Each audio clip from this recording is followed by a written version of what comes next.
تازه خبر طالبانو او بلوڅانو دوه حملو کې 28 پاکستاني ځواکونه هلاک کړل. د ګلخانانو نمبر 1 پوځ د تېښتې لاره نه لري.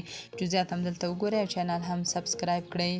خیبر پښتونخوا په جمرود ولسوالۍ کې د پاکستاني پوځیانو او تحریک طالبان پاکستان غورځنګ د ځواکونو ترمنځ نښتې رامنځته شوې چې پکې 15 عسکر هلاک شوي او 8 نور ټپیان دي.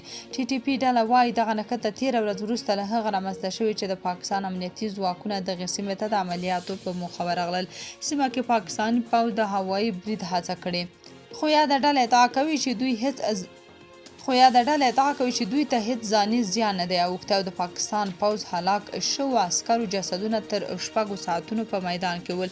پاکستاني طالبانو ګواښ کړی چې وروسته له دې به پښتونخوا کې پاکستاني پوځیانو ته پاتې کېدل ګران تمامیږي.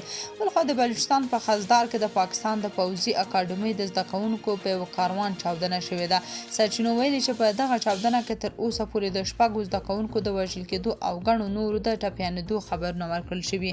د پاکستان د کورنیو چارو وزارت د دغې پیښې پخلی کړی، ویلي دي چې دغه چاودنه کې د پاکستان د پوځي اکاډمۍ پر یوه بس شوې ده. خو د پاکستان د کورنیو چارو وزارت ویلي چې په چاودنه کې 4 کسان وژل شوي دي. د پاکستان د کورنیو چارو وزیر محسن نقوي دغه برید غندلی دی. افغانستان انټرنیشنل ته په رسیدلو تصویرونو کې ښکاري چې د پاکستاني پوځیانو یو بس په دغه چاودنه کې په بشپړه توګه سوځېدلی دی.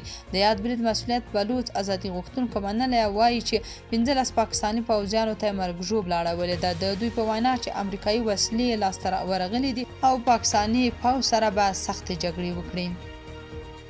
تاسو په دې اړه څه نظر لرئ؟ کمنټ کې شریک او چینل هم سبسکرایب کړئ.